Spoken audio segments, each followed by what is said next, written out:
money. How does that word make you feel? Especially with everything going on, inflation, housing market going up, a recession. And don't worry, I got you today because I'm excited to bring my own CFO, Katherine Pomerantz, for this episode. I share vulnerably about my relationship with money and how I changed that relationship regardless of how I was raised and what's going on around the world.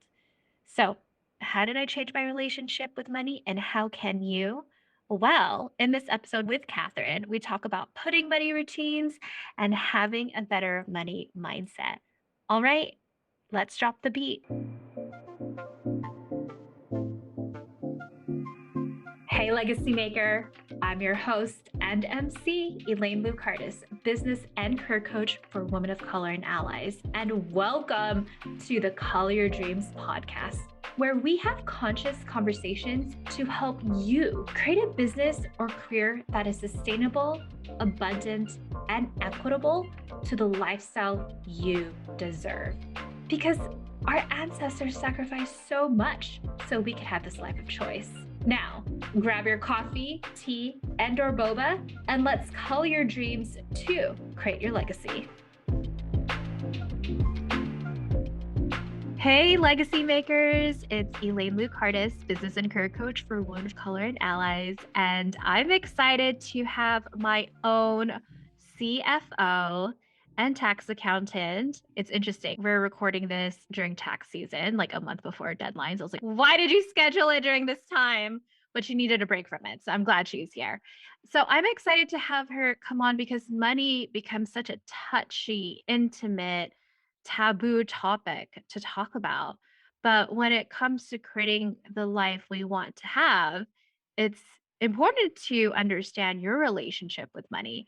And the focus on this episode is creating a money ritual and the let money mindset. And if you're wondering what let means, don't worry, Catherine's going to go over it. So, Catherine, can you introduce yourself, not just the bio, but also human? I know you're also a new mother, but if you can introduce yourself to our community. Yeah, absolutely. Well, welcome to myself, I guess. Thank you for being here. I suppose this is the better answer. Welcome to everyone listening. Thanks for calling me out like that, Elaine, with my scheduling during tax season. But I really love you. And so I'm happy to take this break and to spend this time together. I think it's going to be a lot of fun. So, yeah, sincerely, welcome to everyone listening. Thanks for having me. I am a new mother, so I'll blame my misspeaking on that baby brain thing. Very real. It's definitely interesting doing tax season and coming back from maternity leave full time and figuring out how that works. But it's part of why I love my job. I wouldn't ever leave it. And it's part of why I love money is that I have a lot of really good support systems in place to make that transition wonderful and to make it smooth. And I can't wait to talk more about that with you guys. So my background is actually as an artist and as a storyteller. I'm not a traditional accountant or finance person. I didn't study that in school. I don't have any degrees. And because of that background, I used to have a really terrible relationship with money, a really terrible relationship with money. The stereotypical starving artist lifestyle is a thing, and I was definitely fully in it. But I also recognized that I was suffering, my friends were suffering, my colleagues and my mentors, we all were suffering.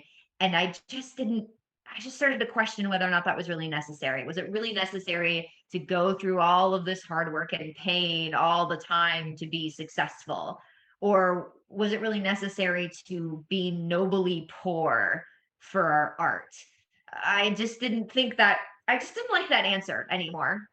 Went and started studying about money. I figured if I could figure out how that works, I could make life easier for everyone that I loved in my community. I ended up just falling in love with money itself. I not only learned how it worked, but I ended up loving what I was learning. A year later, started my own accounting firm, and I have never looked back. I now help small business owners, particularly creative small business owners like me, people who are very mission driven, values driven like your community, and I help them build successful businesses and reconnect with their money in a way that feels really meaningful. It's It's amazing how you went from being an artist, a creative, to being a bookkeeper. And for those that can't visually see, Catherine is an incredible ally to fellow women of color and POC. And that mentality of scarcity, as well as a starving artist, is kind of similar to for women of color and people of color in terms of, well, I grew up not having much, or like, if I really am passionate about it, I money doesn't matter. It's really interesting. I hear that a lot from my community. It's not the money doesn't matter. And by the way, I fall in that category too. I didn't become a business and career coach for the money, just truly passionate about it. But it's understanding the balance and intersection of your relationship with money as well as doing your passion about, and that it is okay to have both. I don't know if there's anything you want to add to what I just shared, Catherine. No, I would back that up 100%. I actually just gave this answer in an interview yesterday as well, that the reason I do what I do is that I genuinely want you to be wealthy, and I am genuinely fighting poverty. That is my mission in life. I want to fight poverty, and I want more wealthy people, and I specifically want wealthy people who are values and mission driven, because if I can give you all of that resource and all of that power and all of that choice and all of that privilege, all of those things that come along with money, that is the world I want to live in. I want more wealthy people, and I want more wealthy people who have that kind of mindset and outlook and impact on the world. So 100% finding that intersection not only makes you a successful business owner, but it helps you become more of yourself. I always say money brings out the best and the worst in us, which is sometimes why it's so painful, but also why it's really powerful and really fun and really enjoyable when we can set that intention and become more of who we actually want to be. Money allows us to become, well, I brought up the example of being a mother, right? I really want to be a present mother. So my money is actively working to support me in that. I built out different things in my business team. I built out different support structures in my household, and I'm buying different activities and things that help me show up in the way I want to be. I feel really, really confident as a parent, even though I'm only 4 months in, because I'm being so mindful about it. And I know I've got such a good teammate in my money. So it's, yeah, again, just backing up everything you say, Lynn. That's just wonderful. Well, what you just said earlier actually resonates where you get the best and worst of money, right? So, unfortunately, we Yeah. grew up hearing the saying, money is the root of all evil. And you've probably have heard this before, but I'll just bring it up for our community that if you are a horrible person, if you're an altruistic person, money just amplifies that. It just amplifies more of you being horrible and being philanthropic. I'm not going to give examples of horrible, but I'll give examples of philanthropic. I share this at my events. Mother Teresa was a millionaire. People don't realize that because they're like, wait, she was around poor people. Yeah, she was giving back, but she understood how money worked, where she had different nonprofit centers around the world, and she was constantly fundraising, talking to the wealthy to give back to her community. Yeah, So, absolutely. It's so interesting when we talk about the intention of money. I always call it giving money a job. Money is a creative power, just like you are as a business owner, as a creative person. Money makes more of itself. It funds ideas. It helps accomplish things. As the example of Mother Teresa is, she needed money to fulfill her mission, and she knew that, and she went out and got that. And I find that that is, when we think of money as being evil, I often find it's not necessarily that a rich person is a bad person. I don't even like saying that, because I don't want my money mindset or my money story at all to have that kind of a storyline. My money is neither good nor bad. The people in my life are neither good nor bad. When we set intentions about money, sometimes either we're thoughtless about the intention and we do things we didn't intend. And that's when money can be really damaging. Or sometimes when you set a strong boundary, you just don't always make everyone like you. And so sometimes when we're really thoughtful and intentional about our time and our money, we're just not going to fit every person anymore. But that's also a really good business strategy, since your audience is a lot of women of color and things. I think sometimes we need to have that reinforced as, you know what, it's okay to say no and to use your power and resources and your money to back that up. And that doesn't make us bad people. That doesn't make us greedy people. That doesn't make us evil people. And that's, again, money being more of yourself. Money can be a way to truly find lifestyles you want. There's so much, there is so much you could learn from an individual or even from yourself if Yeah. you see how much money someone spends. So, to be vulnerable with my own audience, I spend a lot of money on my business. And at the highest is my mentorship, my trainings that I get for myself because I really believe in constantly improving in my skill sets in supporting my clients. And then working with you was bringing on a team and figuring out what were the right team members. And sure, there was mishaps along the way thinking I needed one over the other, but you have to learn and grow. And that I would love your thoughts on this. And I know we haven't even gone through your whole model yet, but that is the hard part of scaling and growing a business is letting go and knowing that you don't have to do it all. Yeah. So let's like get into the hard and fast numbers a little bit. Not that we need to talk your specific numbers, but yeah, let's pretend that that's what we're going to do. I call this money storytelling because money, part of the let money mindset that we, previewed for everyone, the Great very first transition, part of that. Catherine, by the way. Thanks. Yeah. I talk about this all the time. So my brain is constantly like, oh my God, this, right?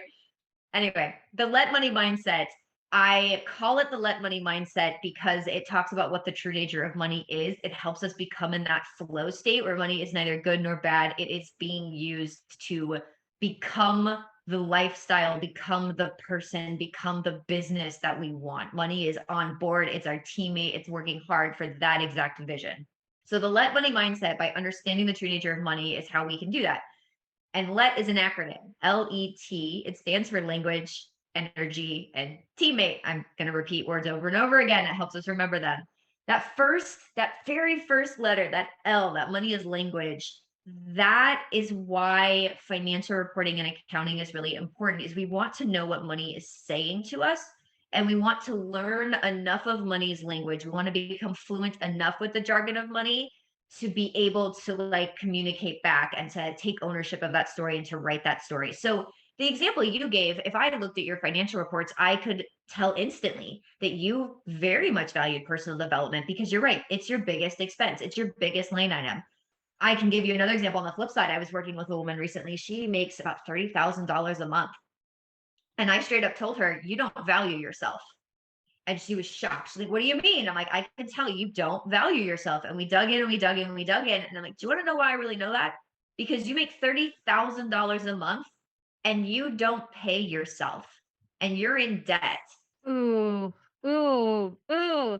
I Sorry, I want to share this because I mean, I know all of you are listening, just like, well, what do you guys know? You guys are so successful. I was 55K in debt when I started my business because law of attraction, I'm very spiritual. A lot of people forget that, but I'm actually like Reiki certified and attuned. I'm like, but if I'm doing it for the good of the world, money is going to come to me. But so I just wanted to relate to other people. So continue on, Catherine. Yeah. No, I'm really glad you shared that. It's so true. And me, I never went in debt, but I'm extremely fear-based with my money. So I went way too hard on the other side. I refused to invest in myself and refused to invest in my team for many years because I couldn't go into debt because debt is so bad, right? That was the storyline that I was following. And it's so interesting. Everybody's unique story is going to both harm them and help them in certain ways. And so I for this love that particular harm client, and help. yeah. Yeah, it really is. I always call it like your double-edged sword. Like your superpower is also the thing that makes you super unique, and you're going to have to work against that because other people don't have that. They're not going to understand that you're going to have to make space for that in many ways. Anyway, to go back to the actual number side of things, right? The client that I was working with, she's making $30,000 a month. She was actively investing in her team, actively growing, actively like, well, I'll pay myself later. And well, I have enough right now. And that wasn't the point. It didn't matter that she had other means in her life, that she was keeping the lights on and keeping her, the bare minimum expenses, like bare minimum, keeping her family fed. That wasn't the point. The point was she was giving so much to everything else that needed her attention and wasn't using her money to give back to herself. And therefore, that storyline is you are not valuing yourself.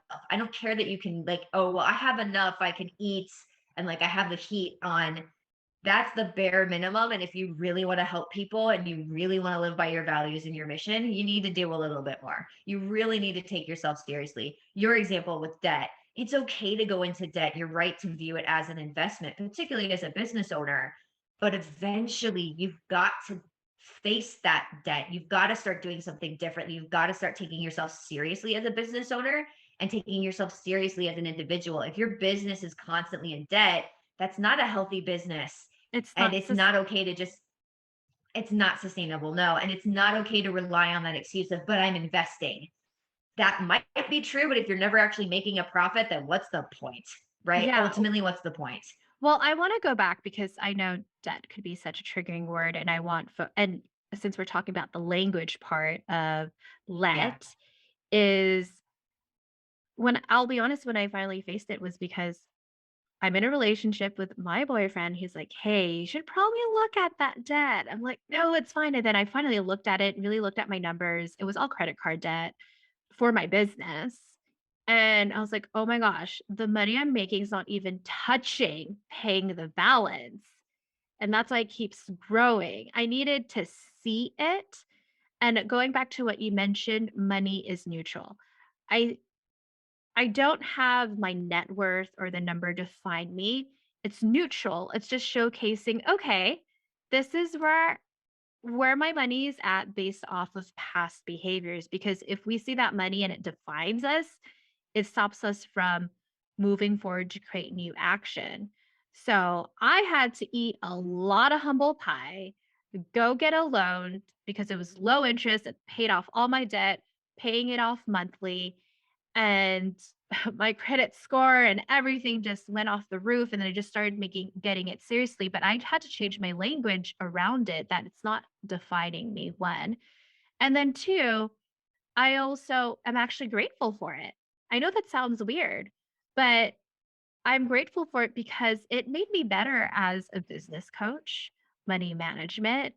And it's interesting because I've worked with you where you're my CFO, like holding my hand, putting automations and systems in place that I even do it for my own clients now. I'm like, hey, I know where I was at for that. So just wanted to share how important it is to just see it as neutral. It doesn't define you and you could change it. Yeah. To go back to that storyline thing, that debt, as you call it, right? That very triggering word, it did serve you. It was an investment in your learning, in your personal development, in your idea and vision of yourself as a business owner. And at that time and in that place, that was what was truly happening. That was the flow of money that you were in. And that was what the best that you could do, that you knew how to do, and what you probably needed to do. You're correct, is that that was part of the journey. That was always going to be part of your journey. And it's now also okay to be in a different place in a different time and to want something different. There's no, I tell that to people all the time as we dig in and we build money maps, right? And we look at sales forecasts, or we want to, build cash flow, or we want to look at some of those advanced money reporting things, or build a budget. All of those are future looking forward. And I always preface it when I work on these with clients, we're wrong. We are wrong. This will not be right. This will never be right. Because so many people get so in their head about doing the exact right thing, or being the smartest, or having the best strategy, or, oh, I didn't meet my budget, I'm a failure. No, this is just an intention and a map pointing us in the right direction to go. If I could actually predict the future, I wouldn't need a business. I would just be investing in the stock market, y'all. Like, I wouldn't work a day in my life. That's not the point. The point is to point ourselves in the direction to guide that story, and then to do what we can in the moment to continue pointing the needle that direction. It and to give ourselves a break, right? Give yourself a lot of grace. That actually goes into the let money mindset as well, the language aspect of it. Give yourself a lot of grace. Languages are hard to learn, and you're not born speaking a language. No baby in the world knows how to talk.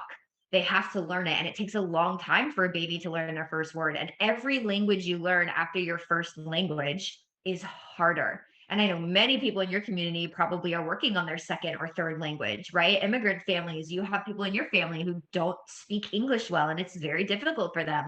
And that's where a lot of us are at with money, is we don't speak that language well. And that's okay. Give yourself grace, give yourself a break. You're going to get better at it. You're going to move along that journey and move along that story to get better at it. Or honestly, like you did, Elaine, you're going to find good translators. You don't even have to be fluent in it because that's maybe not the type of business you want to run, right? If you're as fluent in money as I am, you'd probably also be running an accounting firm. That's not where everyone Yeah. needs to be. I also So, wanna I also wanna share, I know we're talking about, like, how much money is in your bank account or maybe revenue, but I also wanna share the beauty of looking at other things in your numbers, like, why it's I know we're not there yet, but the language part of it is yeah, if we're looking at other numbers, right? So, for example, by the time this podcast airs, I would have announced that I have gotten rid of my mastermind and just fully focused on my inner circle. And it was an energetic, which actually transitions to the energy part, right? It yeah. was I was like, you're actually doing a good transition, yeah, Elaine. I'm Keep doing a going. good transition. So the second letter is E for energy. So I'm doing the transition for Yeah. Catherine. That's how you know I'm working with her. But I was noticing, it was interesting. I promoted my mastermind at the end of 2021. And then I got two people to be my inner circle clients, which is for scaling entrepreneurs. My mastermind was for starting entrepreneurs, but scaling entrepreneurs, these are people who are making multi six, seven figures who just want their life back. I'm like, huh, that's interesting. And then I also attracted a couple one-to-one clients who are also at a high level. And by seeing those numbers, it actually validated my intuition, my energy that this is the shift and change I need to create. So when people think about numbers, they often think, oh, it's too masculine. It's going to ruin my flow state. Actually, you probably already have that intuition of something that needs to shift and change, and the numbers just help validate it for you. So it's actually a mix of the feminine and masculine. So I don't want to take out spirituality and intuition here. Money is actually I pretty feminine. I love that you said that, Elaine. That's one of my favorite things about working with you in particular is that every time we sit down to do your money mapping, you're exactly right.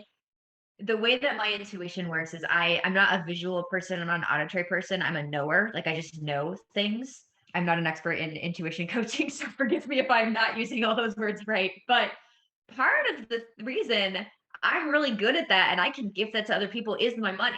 Is I can sit down and I have a gut feeling or like an idea or a dream or like I'm getting like a little inkling, and I can sit down and my money will confirm for me what I'm thinking. I'm no longer just relying on my intuition or my gut. I know I'm right, and I give that gift to my clients because of the way that we talk to money. You're 100% correct, and you're really, I mean, Elaine, you're like an A+ student at this. That's one thing you really excel Thank at you. is you have, yes, you have become so effective at, at your money story and at using your money rituals and talking about. And it's really, I mean, it's powerful. It's a lot of fun to be like, okay, this is exactly where my business is like not meeting my goals. And here's why. Money, as we talked about, is neutral. It's feedback loop. It's going to just communicate with you. It's a language. It's just going to tell you like this is where you said you wanted to go, this is how far you are from that, or this is how close you are, or you've already achieved that, congratulations. That's money as language. That's the whole reason to have accounting and financial reports, is to give you that sort of feedback. And then to jump into the energy, right, so we can keep moving this along. When I talk about money as energy, people often are like, oh, you're not talking about that like manifesting, that like woo woo coaching side of things, which I love and respect and obviously use. But y'all, I am an accountant and I'm still an accountant, and I do mean this very literally. Money is an energy. We call this cash flow. Us as accountants, we can literally measure, again, literally, the give and the take of money, the way that it ebbs and it flows, that it's always on the move, that it's always going somewhere. Money needs a job to be happy. Money is an energetic creator the way that you are, and it needs to be pointed somewhere. Again, let money work for you. Give money jobs, point it at places. It's gonna come and go from you. It can't not do that. What's really interesting, this is one of my favorite fun facts, if we can jump into a little aside. We use something called a fiat currency system in America. Actually, worldwide we do.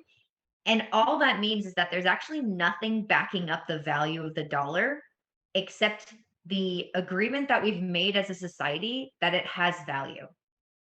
That is the It's a human definition of a fiat. construct. It's a human It's a construct. human construct. Yes, it's a human construct. So a dollar has value because we all just kind of collectively said, okay, yeah, this is now valuable. And I'm going to let the US government, like, the FDIC insurance that all your banks have. That's literally what that is saying is we're backing up the value of your dollar because we say we are. Like you're relying on the strength and reputation of the US government to give your dollar value. There's nothing behind that dollar. It is just energy. It is just a way to show your appreciation for something, to go out and get help that you need to it's like smiling at a stranger and you get a little jolt of energy. Like that is all that money is doing.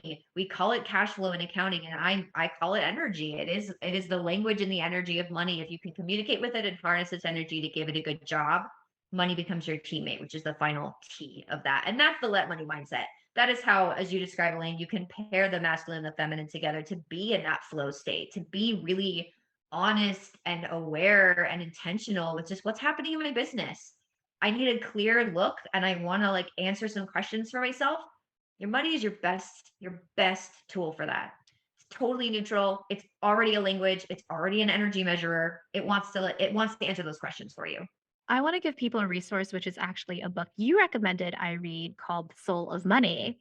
And Yeah. going back to energy, and I love this book. I forgot the author's name, but she's been interviewed by Oprah. If you Lynn need, Twist. yes, thank you. She's been interviewed by Lynn Twist. Oprah. Yeah. If you need street cred to read it, and she was a former fundraiser, and I was a former nonprofit fundraiser, so I resonate. But she gave the explanation that money comes from the word current, which is currency. And just like current, which is water, money is meant to flow. It's meant to move. So if water is stuck, like in a cup for days or months, it's going to look really gross.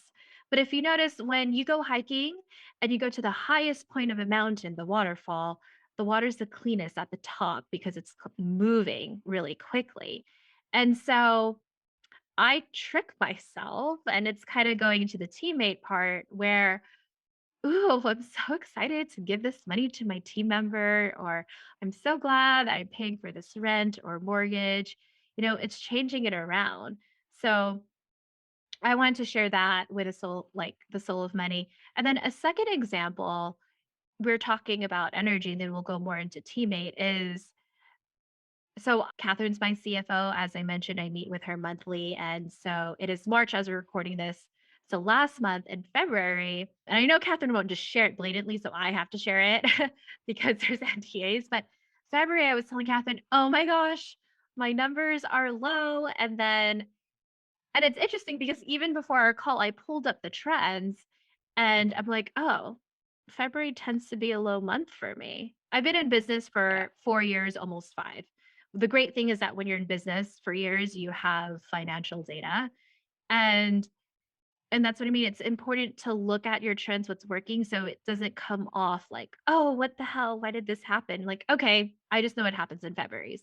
January's are great. Q4 is amazing. Around April, May is amazing in my business. Those are trends. This is why it's important to look at stuff. And also Yeah. when it's quote unquote a bad month, I put air quotations if you can't see me. You already know that from looking at your numbers in the past, and you can kind of brace yourself. And you know what? Honestly, in the future, Yeah. I'll plan it even better. I'll go on vacation in February if I already know that the numbers are not going to be as high, you know? I actually was literally going to back up this example with an example that is so in line with the vacation things. You and I are on the same wavelength, Elaine. I love this. I just worked with a client who we did her look back, right? This is a couple months ago. And she said something that I jumped all over because she's like, yeah, December was low numbers, but it's okay. It was good enough. And I was like, hold on, stop. What do you mean December had low numbers? She's like, well, they're lower than the other months. I'm like, but this December, you took 3 weeks off for the holidays. You didn't work the entire month. That was on your intention. That was on your money map. You've told me all year, because this like so many entrepreneurs, taking time off is a real like level up. Giving yourself permission to rest, valuing your time is such a level up in your business. I help a lot of clients through that exact transformation for themselves. And this client was right there with it. She's like, well, December had such a low month. And I'm like, because you took 3 weeks off, because you wanted to, because you set that up for yourself on purpose. What if every December was that low? Because you weren't working. which reframed it for her. And she said, oh, heck yeah. And that just means I need to make a little bit extra these months to make up for it. If I really feel like that number is low, I can make up for that in my big months, which for her are September, August timeframe. And it's like, great, perfect. Let's adjust for 2022. That's our new intention. Let's see how great we do. Let's play. Let's see how it goes. And that's a lot of the fun of my job is, you tell me the lifestyle you want. I'm going to write out a money map for you to get it. And then we can kind of see how you did. Like it's very Yeah. fun to reflect on your numbers when that's I the way you're using them. I also want to add, I think abundant mindset, I need to have abundance all the time. I just want to remind just even naturally. So just remember, I am Reiki attuned and Reiki certified. Money and life is like seasons. We're not meant to be in summer all the time. There's actually a beauty of going into fall and then winter and then spring. So understanding the seasons in your life energetically with money, it makes it easier. So you just allow it to happen and go through it. I always joke around when I have an event, I ask my audience, how many of you are so grateful for your ex? And everyone raises their hand because there was so much learning and lessons that happen from it. So if you're listening to this and it is winter, or you're looking at your numbers and it's making you feel a certain way, there's probably beauty in the lesson that you need to do with that. Or maybe there's a reason why the universe has given you this podcast episode to listen to it. And you're going to get The Soul of Money and read it and just start integrating and take the shame out. Just start moving Yeah. forward. That's why I ultimately chose teammate as the T for my let money mindset that I wanted to teach people. Because a lot of people talk about money as a tool, right? Which could have fit. Or they talk about money as a resource. You hear that all the time. But it is really important to acknowledge the emotional and relational like concepts of money as well. We have things in our past, we have the stories that have happened to us that will affect how we feel about that money. And so it's really important to your point to be honest and to acknowledge that. I sometimes have clients who start working with me. I literally have them write a love letter to their money to acknowledge where have you been? What's going on for you right now? How are you feeling about this? It's okay to admit this is really hard for me. This is really confusing. I don't feel like I can trust you, etc. All of those things come up with money a lot, especially if we're coming from a place of lack. I mean, I'll raise my hand. That is very much my journey as an artist. I was lucky to make $300 a week. I consider that a good week. And I worked 60 to 80 hours, y'all. Like I was freelancing, I was hustling, I was doing the thing. $300 I considered nice. I did good that week. That's insane. That's wild, especially when you compare that to me now running my own business 6 years in. I mean, I now work 3.5 days a week. I don't work 60 to 80 hours anymore, and I make more and more and more money every year. I learn to save and invest and earn greater amounts of money every year that I do this. And that's really all I want to give to people is well, that vision of what's possible, but I don't want to skip or go back into the yay, let's talk all positive and mindset stuff. Because you're right, it is really important to acknowledge the winter and to acknowledge that honesty and to not only acknowledge it, but to experience that fully. You're not going to have as effective you're not going to be as effective or truly have a let money mindset unless you do acknowledge that flow and you do acknowledge sometimes I am just not feeling that. I'm a very fear driven money person. I think I mentioned. I'm so much so a fear driven money person. That's almost always how I begin that relationship is I panicked. I'm stressed about something. Oh, let me go budget. My money will tell me, right? It'll go answer all these questions. And that was one thing I really had to work on a couple of years, probably 2 years ago. So 4 years into this journey, right? 4 years in, I really had to sit and work with that because if that's how I'm always approaching my money and always treating my money, imagine if I was doing that to my husband, for example, or my partner. I'm stressed. I'm going to come and I'm going to dump on you and you're going to make me feel better. Oh, that's probably not going to be a very fulfilling relationship for the other person and they probably won't stick around.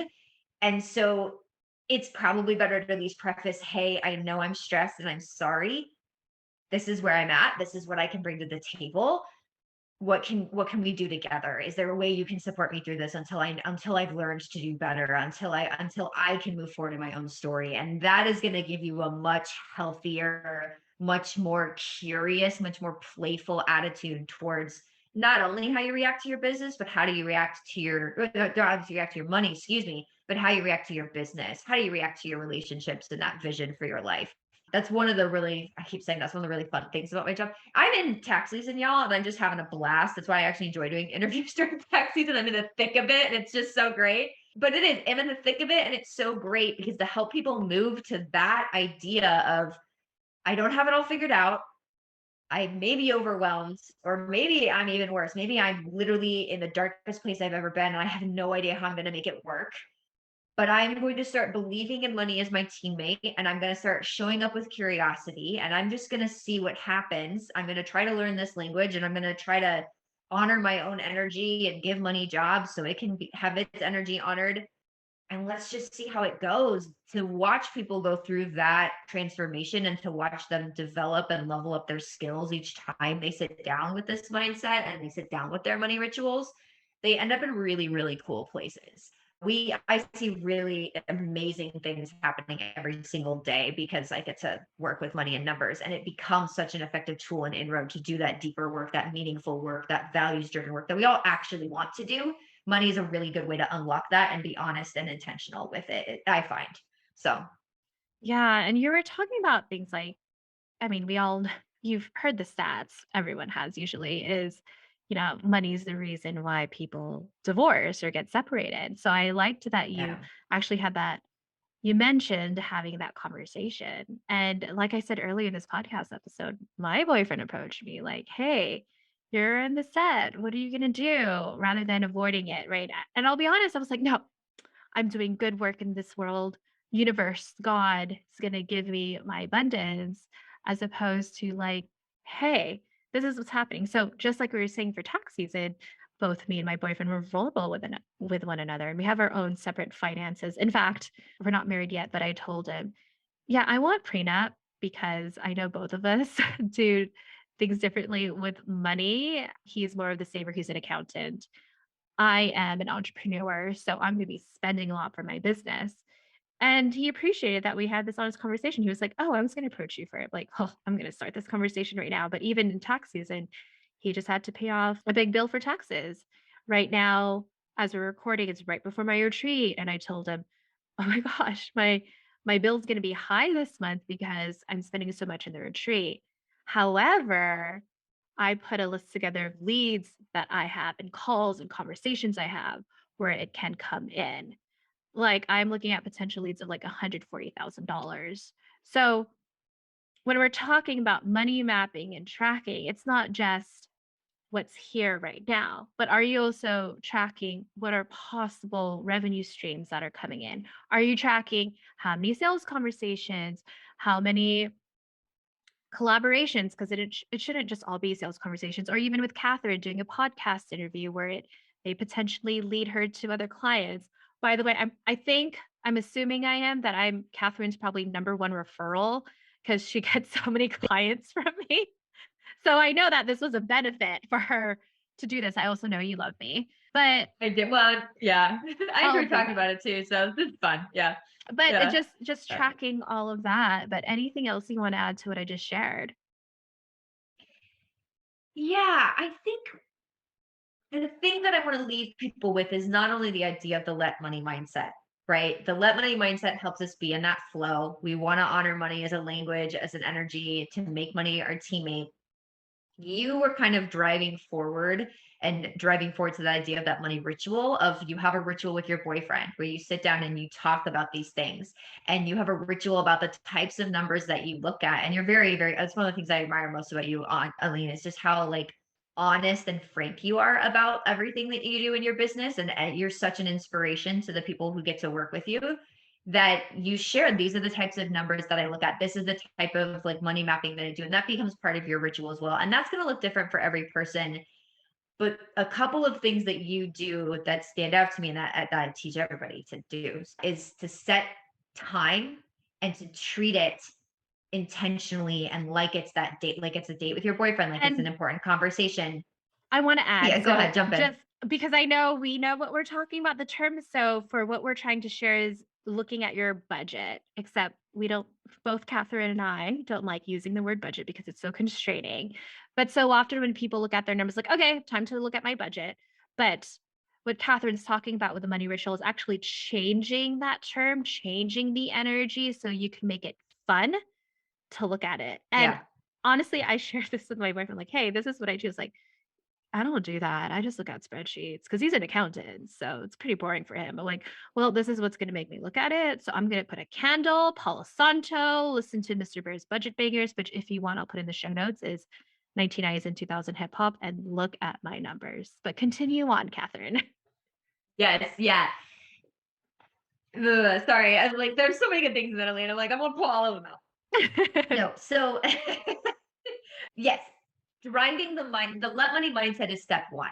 Really. That's the mindset we want to be in to go on and do the work. And to go on and to do that work is to take it seriously, to set time on our calendar, to make it a ritual, and to make that ritual, as you said, exciting and fun and joyful. So what work do you need to do to get into let money mindset is the first thing. So for you, it's light that candle, set that playlist up, like get going. I have other clients who, have to clean their space. I have other clients who open with prayer. I have other clients who open with journaling. I always open with a little quick meditation, because again, I want to know what my emotional state is as I'm coming to approach my money conversations. That's been tough for me, right? And I come at it with a tough energy. So I need to be mindful of that as I come into that. Then you get a look at the bookkeeping and the budgeting, as you call it. I call it money mapping, because not everybody needs a budget, for example. Like a budget is going to be an effective tool for some people, but not for others. And so we don't, to your point, we don't need to put labels around the things you're doing. It's more important for you to show up with that let money mindset, to just spend time looking at anything. Just look at the bills you have to pay. Just follow up on clients that haven't paid you, or just sit down and write up invoices to send out. Just sit down and write out, I want to sign X amount of dollars this month, right? If you're spending any sort of time with your numbers with that let money mindset, and with the idea of this is repetitive, I'm going to come back to this ritual, I'm going to block out time again, it's going to be consistent that I'm going to do this, you will naturally level up in your language with money and how effective it is for your business. It doesn't have to get off it. You don't have to hire me, right, to build all these fancy spreadsheets and to do all these deep number work. Because Elaine talked about some really juicy high level stuff about not just talking the money, but like really tracking the time and the energy and the resources that go into that. That's where we start to level up accounting, where it's not just about, your taxes and just about getting organized, but really about the processes and projects and strategy in your business. That is my jam, ladies and gentlemen. But you don't have to start there, right? I want to give an example. It's like, it becomes fun. And by the way, I make this joke. Yes, I'm Asian, but it's not like because I love numbers. It's just I had that experience of being 55K in debt and I don't want to be in it. But for those of you that own a Peloton, if you notice what makes it so fun, or if you've played video games, or even if you have the Apple Watch and you're tracking your exercise, it becomes fun because it's like gamification, right? Like, oh, I need to be in this part. I'm in the top 10%. So to me, it's fun. Like what you were saying with high level numbers, I even track like my emails, my email open rates, seeing what content works. I look at my podcast episodes, what resonates with a lot of people. And it's interesting. I am a business and career coach, but the best topics that all of you guys love hearing is the personal stuff. And you guys actually love when I bring in a guest, whether they're part of my team or one of my clients. But it becomes so fun to see, oh, this is what's working, this is what's not working. And it also tells you, oh, I tried doing this and it didn't work for me. Yeah. Yeah. When we started, because Elaine and I have been working together several years. So again, Elaine has got some advanced money mapping skills, everybody. Like she's really, I mean, again, A+ student right Oh here. my gosh. You just said A+ yeah, to me. I'm so happy. Truly, I share that all because you do give me referrals, so I do get to talk about you as my client, and I don't usually I usually get to stay behind closed doors, right? Because money does not need to be, I don't need to be the face of anybody's work. However, that being said, I do get to brag about Elaine a lot, and she's an A+ student 100%, and I tell people that all the time.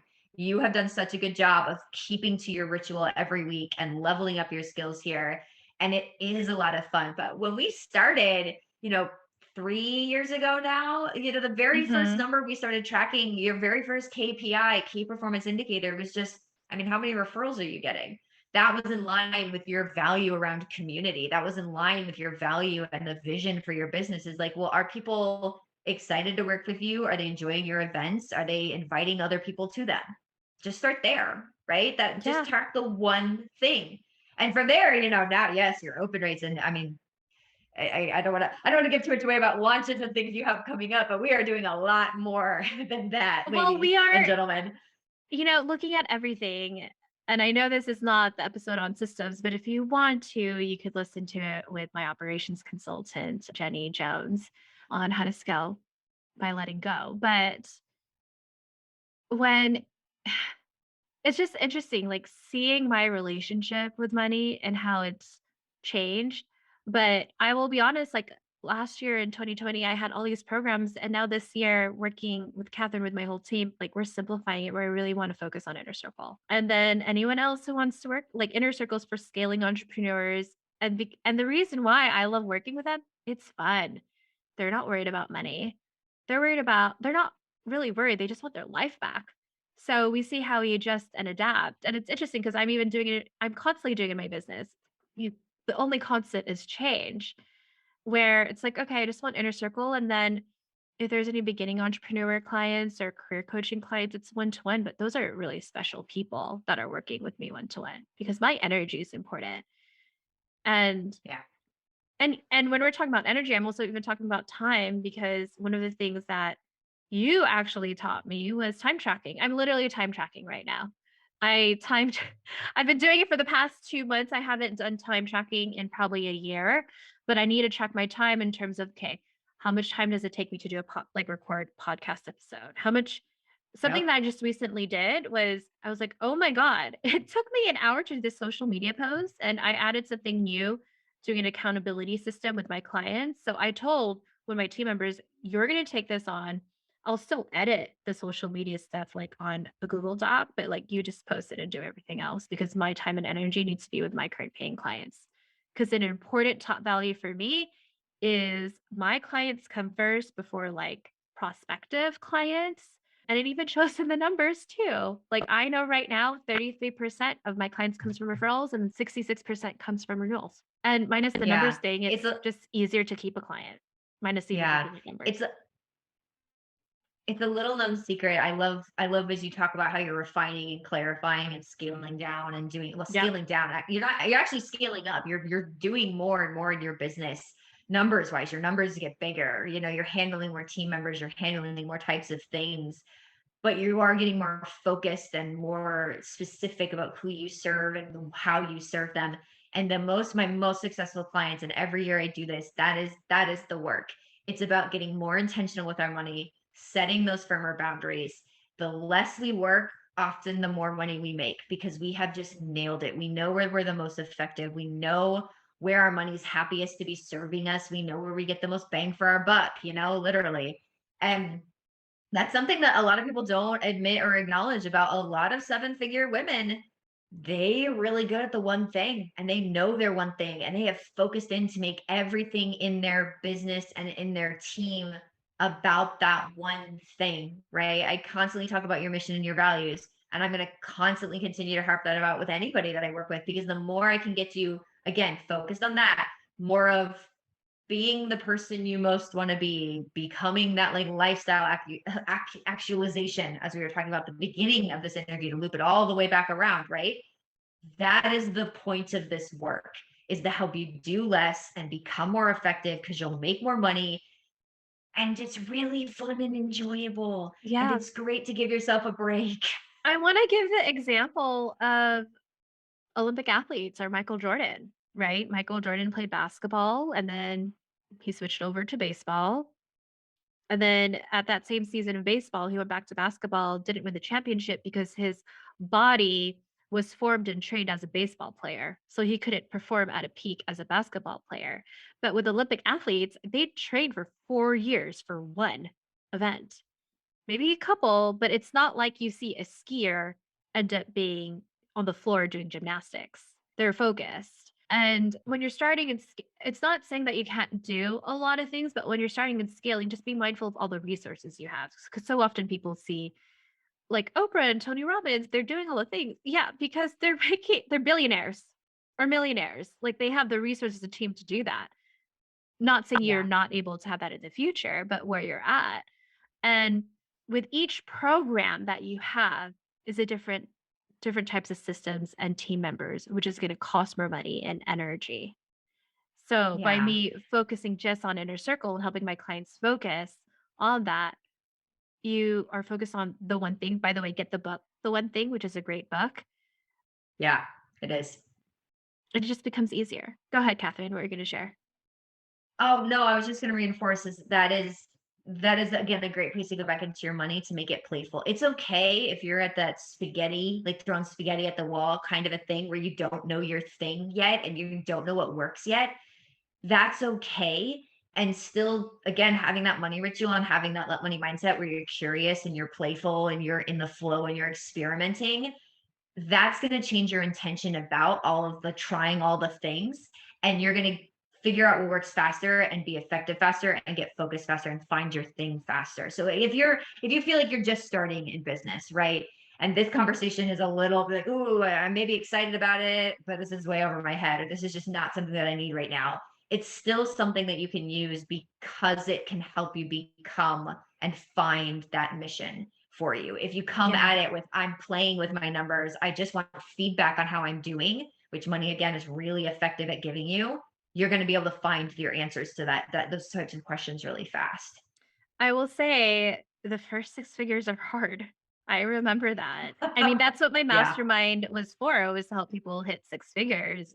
Now I'm doing Inner Circle, helping people who are already making consistent income scale. But going back to those that might be listening who are in the beginning, it is hard because you are playing with it. But the most important thing you need to do at that stage is play and have fun, 1, and 2, ask for feedback. Ask for feedback from your clients on how you can improve, on what they enjoy. I'm not saying you have to integrate all of their feedback, but see what sits well with you, right? So if we're going to go to somatic and intuition, like, okay, that's actually true. An example that I recently did was, I mean, I was sharing this with Catherine in our last call. I'm not going to go so much in detail, but I noticed something was missing. And I'm like, wait, I do this accountability system with my one-to-ones. Why am not translating this to my inner circle? We're just so used to it, but something happened that made I got feedback that that was missing.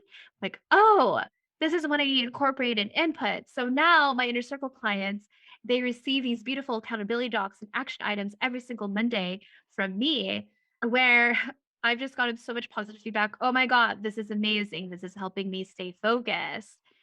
And like, oh my gosh, I was kind of blaming myself. Like, why didn't I notice that? But we're so in our business, we forget.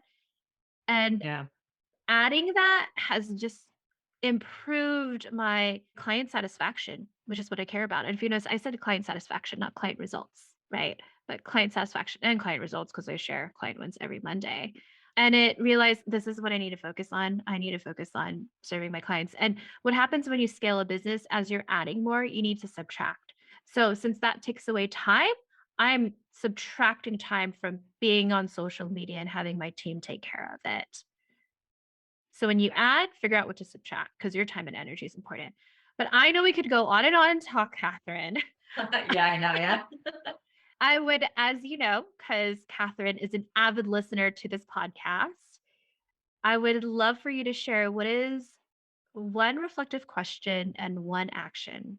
Yeah. So one reflective question that I would give to everyone is, what can you add to your own money rituals? If that is just, okay, I sit down to pay bills, right? Anytime you're going to look at your money or do your bookkeeping or get ready for tax season, right? You at least do it once a year. You all at least do it once a year, right? For taxes. What can you add to your money ritual that can help you be in that let money mindset state, in that flow state?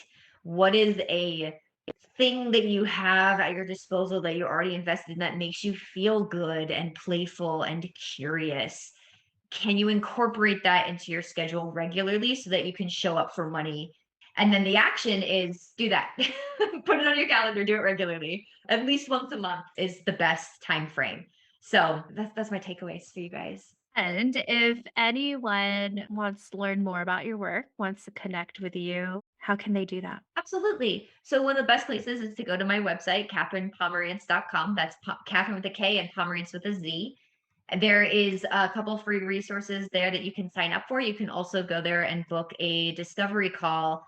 Everybody who is interested in learning how to do this, you do get one free call with me because I want you to have an experience of what it's like before you invest fully. So if you're genuinely interested and you want to learn some more, the resources on my website or booking that free call would be great ways to start. Yeah, and I have referred Catherine to so many people. So let her know. Let her know that you listen to this podcast episode too, so she knows how to track a potential lead and sale. Love how I incorporated that. Yes. And you know what? I actually want to share a takeaway, and I've been thinking about this, even listening to this is I have all these spreadsheets and templates of how I track things. So thank you for having me remind me I need to share these templates with my own clients. So I need to create that and share that. So that was a takeaway for me that I got from this. And I know, Catherine, you've worked with my clients, and I wanted to see if you could give insight on what you've enjoyed seeing how I coach my clients and the feedback that you've gotten from people that you've met. And you don't have to share their names, but what have you enjoyed about my business coaching style that you want to share with my community if anyone's interested in working with me? That's such a great question. One of the things that always really impresses me about people who get connected to me via you, right? If ever, I say this all the time, it's like coming to me via Elaine says so much about you already. And I primarily assume a couple of things. One is that you are taking yourself very seriously. Your clients show up in a way that is exceedingly professional and diligent and serious, and that's not to say that's their personality, it's that they're well coached to take themselves seriously. And that's a gift, especially for women and especially for, people who have families that are non-traditional. We don't often take ourselves seriously or feel like we can fit in or feel like we belong. And your clients are overcoming that in really powerful ways. They show up and they're like, I'm taking myself seriously. That's why I'm talking to you. And I am ready to level up and I'm ready to do whatever work that's going to take. That is an impressive way to interact with the world and a really, really effective way to interact with the world. So that's one of the most exciting things about your clients. The other thing is that they are expecting it to be fun. We keep saying fun, and that's one of your strengths, Elaine, is that you do make things fun and playful and entertain. You give all these really fun again, haha. But all these delightful, I'll use that word, gifts to your community. You sometimes surprise them with things. I've seen some of the things you give away at your events, and I'm always just like, that is not a typical business gift at all at these types of things. I'm thinking in particular of the time you gave away the lipstick looking Oh, things to everyone.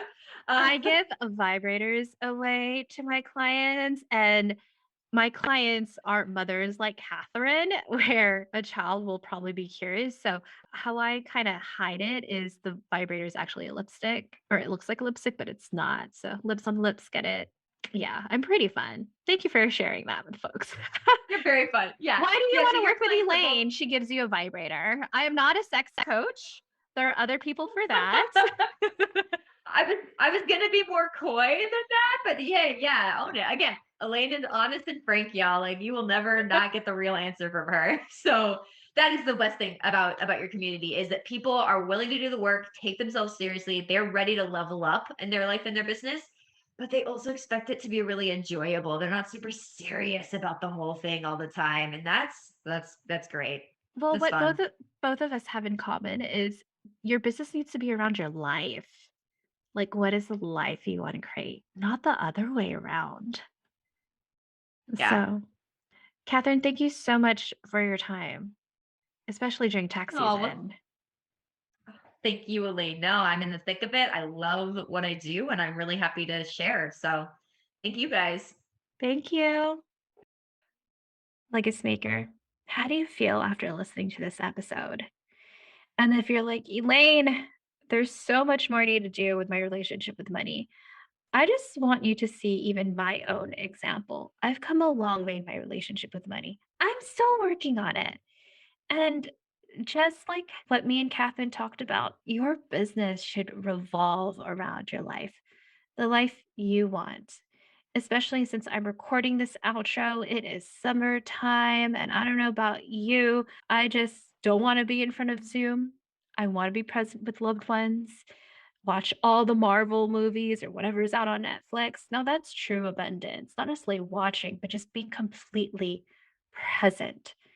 So, if you're an entrepreneur who's already making consistent income and you want to learn how to scale, and what I mean by scale is having your life back, having a sustainable and equitable life and business, I actually want to invite you here in the LA area where I'm doing a 1 day sustainable summer retreat on Sunday, July 17th, limited to 8 to 10 folks, helping you create a 90-day plan. So if you're interested and want to register or want to schedule a call to see if it's a good fit, go to elainelu.com/retreat.